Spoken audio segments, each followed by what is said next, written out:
এবার রিপোর্টিং বলেন কি অবস্থা। ভাইয়া হুম।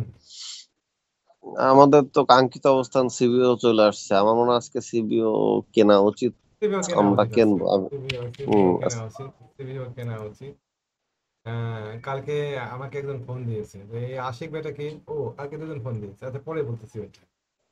কি বলছে? পরে বলছি ওইটা, কাজ শেষ হোক। দিদি, তো সিভিও ডেফিনেটলি সুন্দর পজিশনে আসছে। আহ, আপনার অবস্থানে বাবারে। আমার অবস্থানে ভাই আপনি ভাই আপনার কি বলবো, সেই বলছেন 155 সে টাকায় কবে। আমরা এখন 155 টাকায় শেয়ারটা কিনবো এবং কিনবো। দেখেন, শেয়ার মার্কেটে না কোনো গ্যারেন্টি নাই যে ভাই এটা ঘটবেই, 100% গ্যারেন্টি দিচ্ছি, তাহলে পরে তো এটা ওই ল্যান্ড প্রপার্টি গোল্ড কেনার মতন হতো। এখানে ক্যালকুলেটিভ হুম ঝুঁকি, এই ক্যালকুলেটিভ ঝুঁকি আমরা নিব কিভাবে নিব, যে আমরা সিবিও শেয়ারটা কিনবো। আমাদের সিবিও শেয়ারটাতে ব্রেকআউট হয়েছিল যে ক্যান্ডেল দিয়ে, সেই ক্যান্ডেলের ব্রেকআউটের পয়েন্টটা হবে আমাদের স্টপ লস। এই বিষয়টা যদি আপনারা না মানেন, আমাদের ব্রেকআউটটা হয়েছিল আপনার এই 17ই আগস্ট তারিখে। ব্রেকআউট ক্যান্ডেলটাতে ভালো ভলিউম নিয়ে ব্রেকআউট হয়েছিল এবং ক্যান্ডেলটার গোড়া ছিল আপনার সেদিনকে 150 টাকা। সুতরাং আমরা 157 টাকায় কিনবো শেয়ারটা। 150 টাকা, 150 টাকা আমাদের স্টপ লস, মানে 7 টাকা আমাদের ঝুঁকি। আর আমাদের প্রফিট টার্গেট হবে হচ্ছে 200 টাকা। তাহলে পরে সাত আচ্ছা টাকা ঝুঁকি নিয়ে আমরা 40 টাকা প্রফিট করার চেষ্টা করবো। মাঝপথে আমরা কিছু প্রফিট নিব, 74 টাকা 75 টাকা ওটা কিছু প্রফিট নিব। আর মূল প্রফিটটা নিব হচ্ছে আপনার গিয়ে ওই 200 200 টাকা। প্রফিটটা কোথায় যাবে সেটা দেখানোর চেষ্টা করি। প্রফিটটা খুবই সুন্দর, এখানে হেড অ্যান্ড শোল্ডার প্যাটার্ন হয়ে আছে। হ্যাঁ, এখানে আপনার হেড অ্যান্ড শোল্ডার প্যাটার্ন হয়ে আছে, হেড অ্যান্ড শোল্ডার প্যাটার্ন হয়ে আছে। হেড অ্যান্ড শোল্ডার প্যাটার্নে এটা কতটুকু হবে, আপনার এটার দূরত্ব ঠিক ততটুকুই হবে। তাতে আমি আশা করছি 200 টাকার উপরে প্রফিট টার্গেট মোটামুটি ভাবে। প্রফিট টার্গেটটা হবে এই 16 টাকা প্রফিট টার্গেট। তার মানে কি 7 টাকা ঝুঁকি নিচ্ছেন আপনি আর প্রফিট করছেন আপনি এদিকে। এদিকে 7 টাকা ঝুঁকি নিচ্ছেন এদিকে, আর ওইদিকে প্রফিট করছেন আপনি প্রায় 40 আর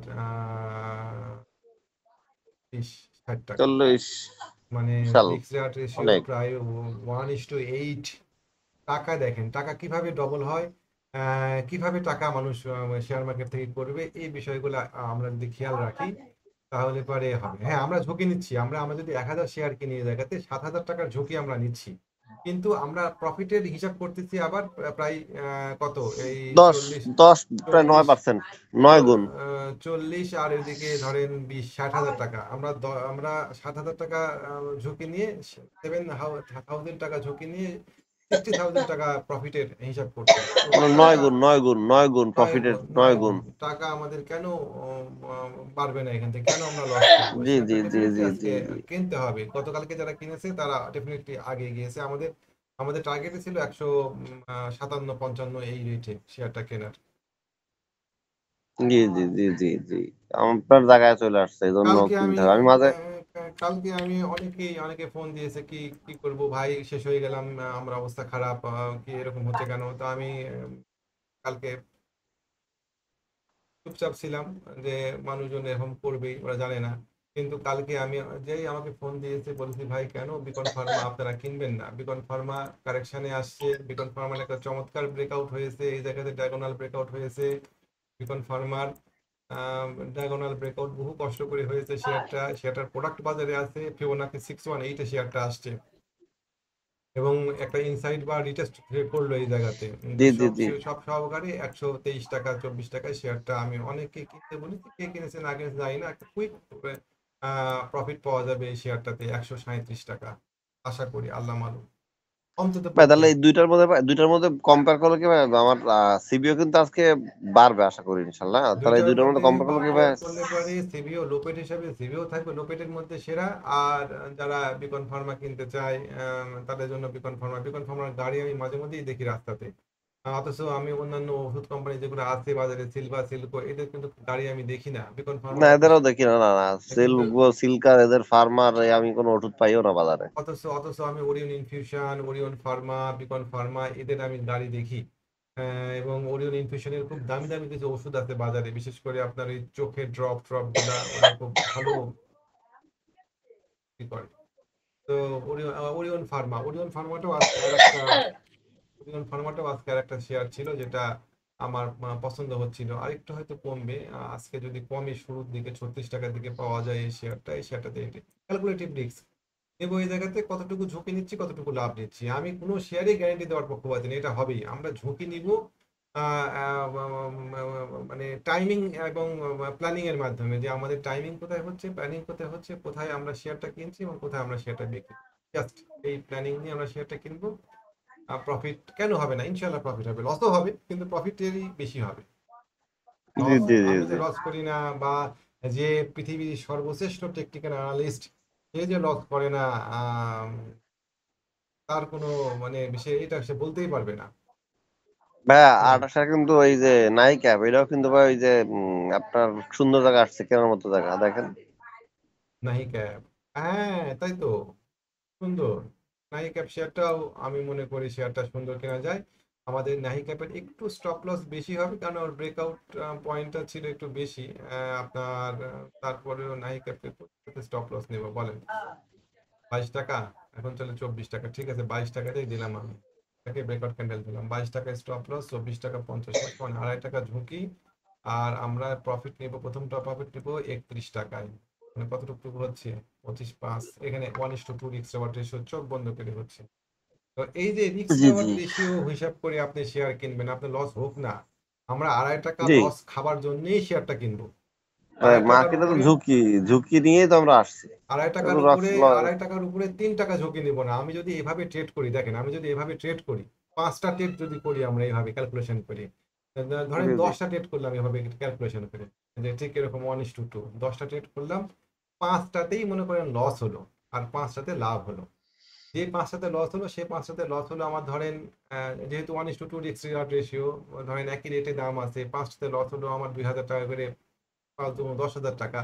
আর বাদ বাকি 5টা ট্রেডে আমার লাভ হলো হচ্ছে 10,000 টাকা, আমার হাতে থাকলো হচ্ছে পাঁচ পাঁচ হাজার হাজার টাকা আপনার কাছে মনে হতে পারে ভাই 5টা কি হবে, আপনি একটা কয়েন নিয়ে উপরে ছুঁড়ে মারেন, দেখবেন যে 5 বার আপনার কাঙ্ক্ষিত পৃষ্ঠা পড়বে, ওই শাপলা বা অথবা মানুষ। মানুষ বা ব্রিজ, আপনার কাঙ্ক্ষিত জিনিসটা আপনি খালি আমার এই কথা শেষ করার পরে আপনি তুলে দেখেন যে আপনার কয়বার আপনার কাঙ্ক্ষিত জিনিসটা আসছে, 5বার প্রফিট নেওয়া ও, খুব সহজ। বলেন বুঝছি, আশিক, বুঝছি। আমি তো ট্রেনিং প্রোগ্রামের জন্য ফুল দমে প্রস্তুত শুরু করে দিয়েছি, আগামী কালকে হয়তো ঘোষণা দিয়ে দিব ট্রেনিং এর জন্য। জি, জি, জি, জি, জি, জি। অনেকেই ভাই, আমাকে এই জন্য কি আপনার যারা অডিয়েন্সরা কি মোটামুটি কি ফোন দিচ্ছে যে কবে শুরু করতে অলরেডি চাচ্ছেন, কবে কি? অলরেডি 4 জন আমাকে, 5 জন আমাকে ফোন দিয়ে স্পেশাল মানে আগ্রহ দেখাচ্ছে যে ওরা প্রথমেই ঢুকতে চায়। আমি 10 জনের বেশি নিব না প্রথম ব্যাচে, প্রথম ব্যাচ তো ইনিশিয়াল ব্যাচ। যাক, যাক। তো কিছু কাজ করতে আলহামদুলিল্লাহ। চাচ্ছি, জি, জি, জি। কিছু কাজ রেডি করতে হচ্ছে। আমি হয়তো খুব শীঘ্রই, হয়তো আগামী আজকে হয়তো আমি সন্ধ্যার সময় ঘোষণা দিয়ে দিতে পারি যে আমি ট্রেনিং করতে আগ্রহী। জি, জি, জি। তাহলে না, না, আপনি যদি শিখতে আগ্রহী হয়। আপনি যদি আপনার অডিয়েন্সের থেকে যদি আপনি সাড়া পেয়ে থাকেন, তাহলে তো আপনার পিছায় থাকার লাভ নেই, অলরেডি অবশ্যই আপনার এখন অলরেডি শুরু করা উচিত। অলরেডি ব্রিটেন থেকে একজন আগ্রহ দেখাচ্ছে, একজন স্পেন থেকে আগ্রহ দেখাচ্ছে। তো আমি জানতাম না যে স্পেন এবং ব্রিটেনের মধ্যে সময়ের ব্যবধান 3 ঘন্টা।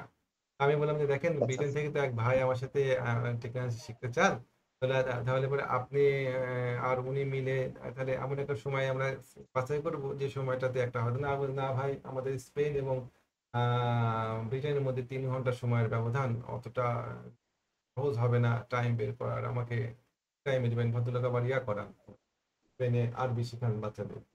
তো ওনাকে বাবা, এত দূর? স্পেন থেকে ব্রিটেন কি এত দূর? আমি তো জানতাম না, সিরিয়াসলি আমি জানতাম না যে স্পেনের আর ব্রিটেনের মধ্যে সময়ের ব্যবধান 3 ঘন্টা। এ তো কেমন ইউরোপ, ইউরোপের এই মধ্যে এত এত দূরের পথ হবে? দেখেন, পাকিস্তানের সাথে আমাদের সময়ের ব্যবধান হচ্ছে কত, এক 1 ঘন্টা। ঘন্টা। ভারতের এক সাথে ঘন্টা। আধা ঘন্টা, শ্রীলঙ্কার সাথে আমাদের টাইম প্রায় সেম। কিন্তু আমি এরকমই কিছু মনে করেছিলাম যে ০.৫ ঘন্টা ১ ঘন্টা হয়তো সময়ের পার্থক্য হবে। কিন্তু এখান থেকে সৌদি আরব কত দূর? তাই ১ ঘন্টা মনে হয়। না, না, সৌদি না, আরব। সৌদি আরবে ৬ ঘন্টা। এখানে সৌদি আরব ৬ ঘন্টা। আমাদের থেকে ৬ ঘন্টা আমাদের না থেকে। ৩ ঘন্টা। ৩ ঘন্টা। সৌদির সাথে আমাদের সময়ের ব্যবধান ৩ ঘন্টা। সরি। এই হচ্ছে অবস্থা। তো জি, জি ভাই। যাই হোক আমরা কাজ শুরু করি ওই সমস্ত আর ভাইয়া চিন্তাভাবনা মার্কেট নিয়ে। নিয়ে মানুষ অনেক ইসের মধ্যে আছে। আমার মনে হচ্ছে আজকে থেকে মার্কেট ইনশাল্লাহ উঠবে। মানুষ ভয় পাচ্ছে। কেন পাচ্ছে আমি জানি না। কিন্তু আজকে থেকে উঠবে মার্কেট। না, না, মার্কেট মার্কেট আজকে আমরা অবশ্যই ইনশাআল্লাহ আল্লাহ জানে ভালো। কিন্তু আমরা আজকে মার্কেটকে পজিটিভ পাবো আশা করি। আমরা পজিটিভ পাবো। আমি আপনাকে কালকে অ্যানালাইসিসেই আচ্ছা। দেখাচ্ছিলাম যে মার্কেট পড়বে, পড়ে আপনার ৫৮০ ৮১ থেকে ৫,৬২০ এরকম জায়গাতে মার্কেট একটা বাউন্স করবে। মার্কেট আমার ধারণা মানে ৫,৫৩০ থেকে ৫,৬৩০ এর মধ্যে ১০০ পয়েন্টের মধ্যে মার্কেট থাকবে। আশা করি। মার্কেটে জি, ঘাবড়ানোর জি, জি। সময় না, মার্কেট তো পয়সা দিচ্ছে, তাই না? জি, মার্কেটে জি, জি, জি। মার্কেটে মানি ইনজেক্ট হচ্ছে, মার্কেটে পয়সা হচ্ছে, মার্কেট তো খুব সুপার মার্কেট। এই মার্কেটে আপনি খালি মার্কেটকে বাড়ানোই চাইবেন, কমাতে দিবেন না। আনফরচুনেট মার্কেট কারেকশন স্বাভাবিক প্রক্রিয়া, এটাতে নিয়ে ঘাবড়ানোর কিছু ইন্ডিভিজুয়াল ভাই আর ওই শেয়ারে যে দিবেন লস ভাই করবেন। আর হচ্ছে ভাই দেশ বন্ধুরা না কিন্তু আমি ভাই আমি বললাম না যে ভুল ট্রেড করে ফেলছি। এখন আমার করণীয় কি? না, আমি জানি না কি অবস্থা, কিন্তু সবাই করলে পরে ও করবে স্বাভাবিক। দেশ বন্ধু রাখলাম আকাঙ্ক্ষা। দেশবন্ধু পলিমার এখনো তো খারাপ হয়নি। ও তো আপনার যে ক্যান্ডেল দিয়ে এটা ব্রেকআউট করেছিল, সে ক্যান্ডেলের নিচে নামার পরও উপরে ক্লোজ হয়েছে। তো ঘাবড়ানোর কারণ নাই। আপনার ইম্পর্টেন্ট লাইনটা খালি মাথাতে রাখবেন। ২১ টাকা, ২০ টাকা ৫০ পয়সা, ২১ টাকা হচ্ছে ইম্পর্টেন্ট লাইন। আর যখন কিনে ফেলেছেন তখন আপনার স্টপ লস হবে ১৯ টাকা রাউন্ড। মানে আমি ধরে নিলাম আচ্ছা, যে আচ্ছা। আপনি ২১ টাকা ৫০ পয়সায় কিনেছেন, ১৯ টাকা আপনার স্টপ লস দেখায়। ১ টাকা আপনার স্টপ লস, ১৯ টাকা একটু বেশি দিয়ে দিলাম। থাক, ১৯ টাকায় স্টপ লস থাক। ১৯ টাকায় স্টপ লস, এটাতে আপনি প্রফিট ইনশাল্লাহ আশা করি পাবেন। ভাই গতকাল কিন্তু আমরা লো পেট নিয়ে আলোচনা করছি। আজকে কিন্তু আমার মনে হচ্ছে আমার বোনই বলতেছে যে আজকে লো পেটের কিন্তু একটা টান আসবে। সোনালী আঁশ, তারপর হচ্ছে আপনার এই সোনালী CBO সবাই আঁশ, মোটামুটি আছে। সোনালী আঁশ শেয়ারটা নিয়ে আমার একটু দ্বিমত আছে। সোনালী আঁশ সুন্দর সাপোর্টে দাঁড়ায় আছে। এখানে একটা আহ আমাকে একটু আঁকতে দেন, একটা সময় লাগবে। এখানে একটা আগে দাঁড়ায় আছে। ও একটু উঠবে, উঠে আবার ধরেন এখানে নামবে, নামে বলা যায় না। সোনালী আঁশ একটা হেড অ্যান্ড প্যাটার্ন তৈরি করতে পারে, হেড অ্যান্ড শোল্ডার প্যাটার্ন তৈরি করতে পারে এই জায়গাতে। এই জায়গাতে ধরেন এই শেয়ারটা মানে ২৪৩ টাকা ২৪০ টাকায় একটা বাউন্স দিয়ে ও আবার ২২৭ টাকা ব্রেক করে পড়ে যেতে হবে। ২২৭ টাকাতে ওর শক্ত সাপোর্ট আছে। তো আশা মানে করি কেউ যদি নেয় তাহলে ভাই মানে 10% পাইতে পারে। কেউ নিলে পরে একটা ডেড ক্যাট বাউন্স ২৪৫ টাকা এরকম জায়গাতে শেয়ারটা যেতে পারে মেবি। মানে এই শেয়ারটা আমি ঠিক মানে 1:2 রিস্ক রেওয়ার্ড রেশিও পাচ্ছি কই। না, আমি না, না। যে কোনো মানে শেয়ার কেনার আগে 1:2 রিস্ক রেওয়ার্ড রেশিও 2 খুঁজি। এক্স পার তো রিস্ক দেখতে হবে। এটার স্টপ লস হয় আমার কাছে ১৯৫ টাকা, কিন্তু ১৯৫ টাকা যদি স্টপ লস হয় বর্তমান চলে ২৩০ টাকা, তার মানে প্রায় আপনার ৩৫ টাকা, অনেক। আপনাকে ৭০ টাকা লাভ করতে হবে এখানে কিনলে পারে। মানে জি, দুইশো জি, পঁচিশ জি। টাকা এদিকে ৭০ টাকা, মানে ৩০০ টাকা যাওয়া লাগবে এই শেয়ারটাতে কমপক্ষে। এই জায়গাতে আচ্ছা, গেলে আচ্ছা। পরে জি আপনি ভাই। প্রফিট করবেন। আমার কাছে মনে হয় না যে মানে রিস্ক রেওয়ার্ড রেশিওতে আসে না শেয়ারটা, এর থেকে ভালো রিস্ক রেওয়ার্ড রেশিওর শেয়ার আছে। আচ্ছা, আচ্ছা, আচ্ছা। হ্যাঁ, ওই যে আপনি বলছিলেন যে কি আমাকে খুঁজছে মানে মানে কি বললেন বলতেছিলেন আমি শুনিনি কিন্তু ভাই। ও এক ভদ্রলোক আপনাকে খোঁজ করছে না, আমি আপনাকে এটা কথা শেষে ওটা বলবো। আচ্ছা, আচ্ছা, আচ্ছা, আচ্ছা। তো আর মোটামুটি আর জি কোন ভাই। শেয়ার আছে বলেন। আর কোন আজকে শেয়ার? আজকের মধ্যে ধরেন আমার একটা পছন্দের শেয়ার আরডি ফুড। তারপর আরডি ফুড গোল্ডেন সান আপনার পছন্দের শেয়ার গোল্ডেন আরডি ফুড সান। সুন্দর একটা ব্রেকআউট পয়েন্টে ব্রেকআউট হয়েছিল। আরডি ফুড নিয়ে কালকে কাজ করছিলাম আমি লাইন চার্ট আর এয়ার চার্ট নিয়ে। আরডি ফুডে যদি আমি এটা তুলে দিই, এটা আমি তুলে দিই, আরডি ফুড সুন্দর একটা ডায়াগোনাল সাপোর্টের মধ্যে আছে, একটা হিডেন সাপোর্টের মধ্যে আছে। এটা আরডি ফুড এখানে উঠে গিয়েছে, এখানে উঠে গিয়েছে। আরডি ফুড এই শেয়ারটা আশা করি ভালো হবে। একই প্যাটার্নই হয়ে আছে হচ্ছে নাভানা ফার্ম। আরডি ফুডের ক্ষেত্রে কত ধরেন, কত টাকা পর্যন্ত যাইতে পারে, কত টাকা আচ্ছা পর্যন্ত? আরডি ফুডের বাই পয়েন্ট ছিল 27 টাকা, রিটেস্টে আমরা কিনলাম আরডি ফুডের, আমাদের স্টপ লস হবে শেয়ারটাতে এই জায়গাতে 25 টাকা, মানে 27 টাকায় কিনবো, 25 টাকায় বাড়াবো, টাকা আমাদের ঝুঁকি। আর আমাদের প্রফিট টার্গেট হবে শেয়ারটাতে, প্রফিট টার্গেট কোথায় দিব আমি দেখি, চ্যানেল আঁকা যায়। প্রফিট টার্গেট হবে শেয়ারটাতে 33 টাকা 34 টাকা, মানে 5 টাকার 5 টাকার ঝুঁকি নিব আমি, আর 2.5 টাকা ঝুঁকি নিব আমি, আর 5 টাকা লাভ করবো। 1:2 রিস্ক রেওয়ার্ড রেশিও মিলে যাচ্ছে, কেমন? এই শেয়ারটাতে এন্ট্রি দেওয়া যায়, ডেফিনেটলি এন্ট্রি দেওয়া যায়। গোল্ডেন সান আমরা শুধুমাত্র খুঁজে বার করব যে 1:2 পাচ্ছি কিনা। অনেস্ট টু, জি আমরা জি জি জি আমরা জি জি। আমরা জানি না লাভ করবো না লস করব, কিন্তু আমরা এই যে সেদিনকে অনেকেই বলছিল যে গোল্ডেন সান ভাই সার্কিট লাগিয়ে দেবে, গোল্ডেন সান ভালো হবে, আমি ওদেরকে সবাইকে বলছিলাম যে 180 টাকা থেকে গোল্ডেন সান কারেকশনে নামবে, কারেকশনে নামলে পরে আমরা 13 টাকা 50 পয়সা থেকে 13 টাকা 30 পয়সার মধ্যে শেয়ারটা বাই করবো। কালকে হয়তো যারা বাই করছে 13 টাকা 30 পয়সা বা 13 টাকা 50 পয়সায়, তাদের স্টপ লস হবে হচ্ছে আপনার, তাদের স্টপ লস হবে এই ক্যান্ডেলের গোড়া 12 টাকা 80 পয়সা, ধরেন 12 টাকা 80 পয়সা, 13 টাকা, ধরেন 1.5 টাকার মতন ঝুঁকি, তার প্রফিট টার্গেট হবে 17 টাকা, আর মানে 5 টাকা। 1:4-5 রিস্ক রেওয়ার্ড রেশিও, একটা ফাটাফাটি রিস্ক রেওয়ার্ড রেশিও। গ্যারেন্টি কই? গ্যারেন্টি নাই তো, আমি কাউকে গ্যারেন্টি দিই না যে ব্যবসা করে দিতে পারবোই, কিন্তু কথা না না, হচ্ছে এটা যে তো আমি আসলে মানে, আমি লজিক্যাল এন্ট্রি নিব, টাইমিং ঠিক করে সঠিক টাইমে সঠিক লজিকে সঠিক জায়গায় আমি এই এন্ট্রি যে নিব। হুম। আপনি বলছিলেন মঙ্গলবারে, গত মঙ্গলবার বলছিলেন যে আশিক, এই মুহূর্তে আমাদের বিজনেস করা ঠিক হবে না, আমরা এখন বের হয়ে যাব, টাকা ক্যাশ রাখবো, আমরা সুযোগ বুঝে এন্ট্রি দেবো। হুম হুম তাহলে হুম, যারা ক্যাশ করতে পারছে তারা কিন্তু এখন এই কম দামে শেয়ার পাচ্ছে, এক্স্যাক্টলি তাই, আর যারা এক্স্যাক্টলি ক্যাশ তাই। করতে পারে না তারা কিন্তু আজকে আপনাকে ফোন দিছে গতকালকে যে ভাইয়া মার্কেট পড়ে যাচ্ছে। গতকালকে মানুষ প্যানিক ছিল, বুঝছেন, গতকালকে মানুষ প্যানিক ছিল, বিভিন্ন জায়গা থেকে। ভাই এটা পড়লো, এত পড়লো কেন ভাই? এত তো পড়ার কথা না, মানে এত ওই যে শুধু ওই যে মার্কেটে এত পড়লো, ওই 89 পয়েন্ট পড়ে গেল। ওই যে প্যানিক ছিল, মানুষ মানুষ প্যানিককে সেল দিয়েছে, বুঝতে পারছেন কি? সে এত পড়ার কথাই ছিল আহ, না, ও মনে করেন খুব বড় জোর এই জায়গাতে পড়ার কথা ছিল, 205,590 এরকম জায়গাতে শেয়ারটা পড়া 80 শুরু 80, করছে। হ্যাঁ 80, 5,580। এই পড়াটা মনে করেন পড়া উচিত ছিল 3 দিনে, কিন্তু যখনই পড়া শুরু করে আচ্ছা আচ্ছা। দিয়েছে মানুষের কাছে কিছু কিছু, ধরেন 58 1 টাকা এরকম লাভে লাভে কিছু শেয়ার ছিল, ওরা মনে করেন যে টেলারকে বলেছে ভাই যে রেটে পারেন ক্যাশ যে করছে, জায়গাতে ক্যাশ পারেন করছে। টাকা মাল মাল মারেন আগে, আগে আমার মাসা, এই মার্কেট মনে হয় পড়ে আবার, মানে মার্কেট তো আমাদেরকে কখনোই ভরসা দেয়নি ভাই, মানুষকে দোষ দিয়েও লাভ নাই। হয়। মার্কেট নিয়ে তো আমরা সবসময় ভুগি, মার্কেট পড়লে পরে কিন্তু এই জায়গাতে এত প্যানিক হওয়া দরকার ছিল। জি জি জি জি। না আসলে মানে, আসলে কি যারা মানে আমার এদের মার্কেটে ভাই, আপনি ট্রেনিং সেশন করতেছেন এটা অনেক ভালো হবে, কারণ অনেকে অশিক্ষিত, মানে আসলে কি মানুষ কিন্তু লক্ষ লক্ষ টাকা নষ্ট করে ফেলে এই বিনিয়োগ করে, না শিখে না জানে। কিন্তু ভাই এই যে শেখার জন্য যে কিছু টাকা এইটা যে দিতে হয়, হ্যাঁ হুম, আসলে হুম, হুম, শিক্ষিত বিনিয়োগকারী ক্ষতিগ্রস্ত কম হবে এই ক্ষেত্রে, যে সে আপনাদের মানে এই শিক্ষাটা ব্যবস্থা করছে, এটা কিন্তু অনেক বিনিয়োগকারীর জন্য অনেক উপকার একটা ব্যবস্থা। সেইখানে তারা যদি না শিখে, তা কি করবে, তারা হচ্ছে হলো নিজের থেকে নিজে বিনিয়োগ করবে, সেখানে লক্ষ লক্ষ টাকা লস করবে, কিন্তু শেখার জন্য কিছু টাকা এক্স্যাক্টলি, খরচ করতে চায় না। এক্স্যাক্টলি তাই। আমি যেমন খুব সহজ এবং খুব সিম্পল ভাবে অ্যানালাইসিস করি, আমার অ্যানালাইসিসের মূল বিষয়টা হচ্ছে ভলিউমটাকে চার্টের সাথে মিলানো, এবং শেয়ারের ঠিক কোন জায়গাতে ভলিউমটা আছে, এইটা যদি আপনি যদি বুঝতে পারেন যে শেয়ারের ঠিক অমুক জায়গাতে আছে একটা স্ট্রাকচার, একটা সাপ্লাই, এবং এই সাপ্লাইয়ের এই জায়গাতে কি পরিমাণ ভলিউম দাঁড়ায় আছে, তাহলে পরে আপনার জন্য বিষয়টা খুব সহজ হয়ে যায়। আমি কিছু ইন্ডিকেটর নিয়ে কাজ করব, আর কিছু মুভিং অ্যাভারেজ নিয়ে আমি আপনাদেরকে, মানে যারা শিখবে আর কি, তাদেরকে এমন কিছু টেকনিক জি শিখাই জি দিব জি যে শুধুমাত্র মুভিং অ্যাভারেজ দিয়েই তারা চমৎকার ব্যবসা করতে পারবে। ওভারঅল কিছু ক্যান্ডেল প্যাটার্ন শিখাই দিব, যে ক্যান্ডেল প্যাটার্ন গুলার অ্যাকুরেসি আছে খুব সুন্দর।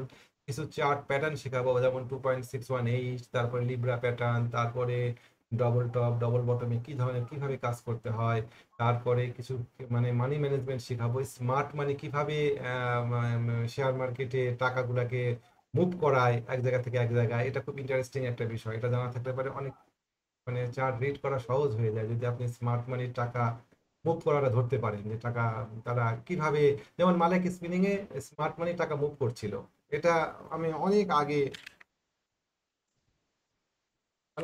আমি এটা আসে না কেন? মালিক স্পিনিং এর টাকা মুভ করছিল। মালিক স্পিনিং দেখেন, আমি যখন শেয়ারটা এই জায়গাতে, তখন আমি একটা ফেসবুক গ্রুপে আহ, কবে এটা সম্ভবত ছিল হচ্ছে 27 আগস্ট তারিখে বলেছিলাম যে শেয়ারটা এই জায়গাতে প্রচুর সাপ্লাই আছে এবং স্মার্ট মানির খারাপ মুভমেন্ট হচ্ছে এই জায়গাতে। ওরা আমাকে তো জি পারলে জি করে ধুয়ে ফেলে দেয় যে এটা কি কথা বলছেন।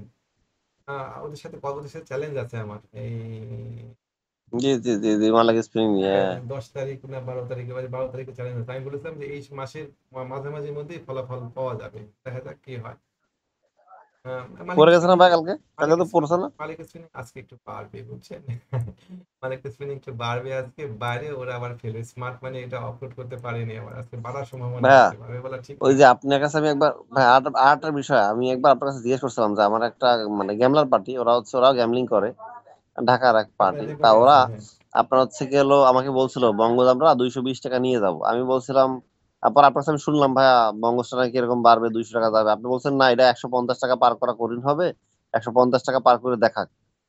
তো দেখেন ভাইয়া, তারা আপনার কিন্তু আপনার কথাটাই কিন্তু রাখছে, 150 টাকা কিন্তু পার করতে পারে নাই, তারপর কিন্তু সেই শেয়ারটা কিন্তু আবার পড়েই গেছে।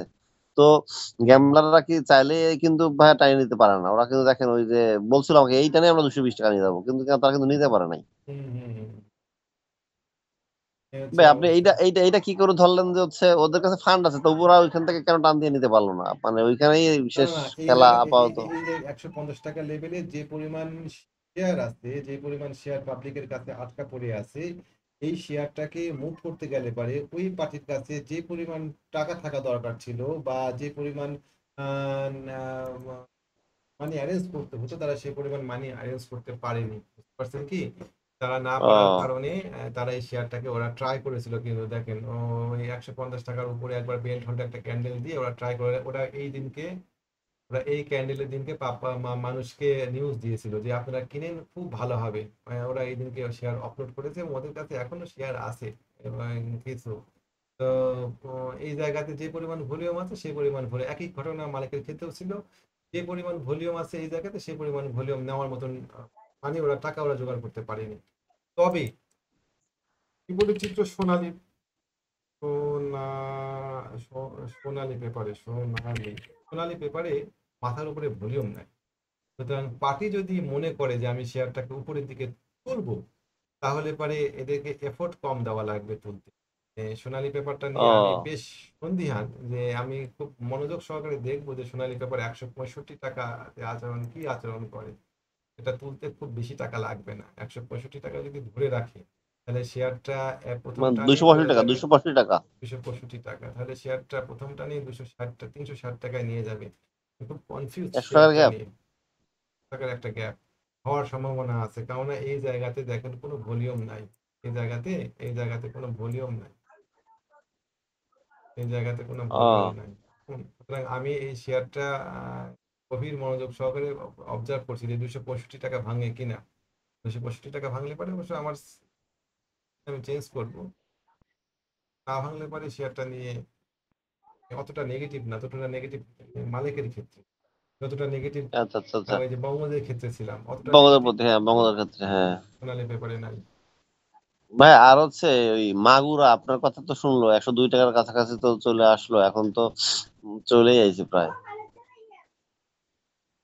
মাগুরা, হ্যাঁ, 102 টাকাতে মাগুরা প্লেক্স একটা সাপোর্ট, 2 টাকা এই সাপোর্টটা যদি না পায়, মাগুরা প্লেক্সের দাম আশা করি বৃদ্ধি পাবে। এই জায়গাতে একটা রিটেস্ট বাড়বে, আজকে বাড়বে ভাই। 110 টাকা, 10 টাকা 8 টাকার দিকে শেয়ারটা একবার উঠবে। 110 টাকা পার করে এখন শেয়ারটার জন্য কঠিন হয়ে গেল, এখানে ভলিউম জমা হয়ে গেছে বুঝছেন। যারা এই জায়গাতে শেয়ারটা কিনেছে 10 টাকার উপরে, 10 টাকার উপরে যারা এই জায়গাতে শেয়ার গুলা কিনেছে, তারা মনে করেন তাদের গড় প্রাইস এখন 110। এই 110 জি জি। মাগুরার পার করা খুব কঠিন। মাগুরা আপাতত নজর দিয়ে না, আমরা না নামুক। না, ঠিক আছে ঠিক আছে। মাগুরাতে আমরা বিক্রি আর করবো নামুক 110 নামুক। টাকায়, আমরা কিনবো মাগুরা 94 টাকায়, 94 টাকা থেকে 110 টাকা, এই হচ্ছে আমাদের প্রফিট টার্গেট হবে। আচ্ছা আচ্ছা, বুঝতে পারছেন কি? বুঝতে পারছি। আর মাগুরা ভাই আমরা মুন্নুসপুল। মাগুরা নিয়ে একটু শেষ করি। মাগুরাতে জি আমরা জি জি, বাই মাগুরা। নিব হচ্ছে এই জায়গাতে। আমাদের স্টপ লস, আমরা কিনবো 93 টাকা, 94 টাকায়। আমাদের স্টপ লস হবে 87 টাকা, মানে এদিকে 3-6 টাকা। আর আমাদের প্রফিট টার্গেট হবে 109 টাকা। তার মানে আমাদের রিস্ক রেওয়ার্ড রেশিও হচ্ছে ওইদিকে 10, এদিকে 15, আর এদিকে আমাদের ঝুঁকি হচ্ছে কত, 94 থেকে 85, 1:2 রিস্ক রেওয়ার্ড রেশিও হচ্ছে এখানে। এখন কিনলে আচ্ছা, পরে জি 1:2 পাওয়া যাচ্ছে না, মাগুরাতে বা হাত দিয়ে বেশি হয়ে যায়। জি ঠিক আছে ভাই, আর মুনসিপালটা ভাই একই মনে হয় তাই না? মনোস্কুলের ক্ষেত্রেও একই ঘটনা। এখানে ভলিউম জমা হয়ে গিয়েছে, এই ভলিউম গুলো এখানে আছে। এই শেয়ারটা আজকে হয়তো উপরের দিকে উঠবে 118 টাকায়, আমরা এই শেয়ারটা কিনবো মনোস্কুল কত টাকা, এই 103 টাকায়। 103 টাকা থেকে আমাদের টার্গেট হবে, টাকা থেকে আমাদের টার্গেট হবে 118 টাকা। তার মানে 15 টাকা টার্গেট, স্টপ লস হবে 98 টাকা। তার মানে 5-3, ভাই 5:3 রিস্ক রেওয়ার্ড একটা আমার রেশিও। খুব কাছের ক্লায়েন্ট, হ্যাঁ ভাইয়া, একটু রিকোয়েস্ট, মানে আপনি তো দেখেন না, তারপর একটু মানে আপনার দায়ভার না, এটা আমাদের দায়ভার। মানে ক্রিস্টাল ইন্স্যুরেন্সটা ভাই, এটা কত টাকা মেরে দেবে ওর কেনা 63 টাকায়? মারতে ভাই পারবে? ইন্স্যুরেন্স যেহেতু বিক্রি করতে যাচ্ছে, ওনাকে মানা করবেন যে ভাই আপনারা কখনো জি, কিনবেন আমি না। বলবো, যে আপনারা এসব আর যেহেতু কিনবেন না। যেহেতু উনি বিক্রি করতে যাচ্ছেন, সেহেতু আমরা এটা নিয়ে আর আর হয় কি, আমি এই ইন্স্যুরেন্স গুলা যেহেতু দেখি না, হুট করে দেখতে গেলে পরে আমার অসুবিধা হয়। এই হ্যাঁ, আপনার ক্রিস্টাল খারাপ লাগে, ইন্স্যুরেন্স আমি না, জানি জানি অসুবিধা ভাই, আমি এই জন্য মানে তো কি, রিকোয়েস্ট আমি করলাম যে অভ্যস্ত না। ক্রিস্টাল ইন্স্যুরেন্স যারা সেল করে দিতে পারে নগদে, জি, সেল করে দিতে পারেন ক্রিস্টাল ইন্স্যুরেন্স। আজকে একটু বাড়বে, ওই সময় মেরে দিতে বলবো, মানে একটু টান দিতে পারে। কেমন এখানে দেখেন, আমি স্ট্রাকচার দেখেন, আমি লজিকে কথা বলি। লজিক দেখেন, আপনি জি যখন জি জি ভিডিওটা দেখবেন, এখানে একটা স্ট্রাকচার, এখানে একটা স্ট্রাকচার, এই স্ট্রাকচারে আছে ভলিউম, এখানে একটা স্ট্রাকচারের পিলার, এখানে উঠতে যায় উঠতে পারেনি, এখানে উঠতে যায় এই পিনবার তৈরি করেছে। তাহলে পরে শেয়ারটার নিকটবর্তী ভলিউম হচ্ছে সামনে মাথার উপরে। লজিক গুলা দিই কেন আমি বিক্রি করে দিতে বলছি। নিকটবর্তী ভলিউম টার্গেট হচ্ছে 77 টাকা, 76 টাকা ধরে, ও উঠছিল ছেষট্টি জি জি। টাকা 10 টাকার একটা গ্যাপের চান্স এখনো আছে, কিন্তু এই 10 টাকা পাওয়ার জন্য আপনাকে অ্যাটলিস্ট 64 টাকা পার করতে হবে। শেয়ারটা একটা গুরুত্বপূর্ণ জায়গা পার করে আসছে। এই জায়গাতে আর একটা স্ট্রাকচার ছিল শেয়ারটার, আমি মনে করি শেয়ারটা জায়গাতে আর একটা স্ট্রাকচার ছিল, এই স্ট্রাকচারটা সে পার করে আসছে, তো আমি মনে করি ও একটু কমবে, কমলে পারে, কতটুকু কমবে, ধরেন 54 টাকা, 54 টাকা, 53 টাকা, এরকম জায়গাতে শেয়ারটা হয়তো নেমে আসবে। নেমে আসার পরে তখন এই শেয়ারটা মুভ করবে। তো ওনাকে বলেন যে এটা বিক্রি করে দিয়ে আপনি সিভিও বা বিকন ফার্মা বা ওরিয়ন ফার্মা এই ধরনের কোনো শেয়ারে এইটা জি জি জি করে। জি জি কেমন? জি, ঠিক আছে ভাই, ঠিক আছে, ওকে ভাই। আর ওই মোবাইল, এই একটু রিসেট দেওয়ার পরে আমাকে আপনি হ্যাঁ, কথা শেষ আমাদের।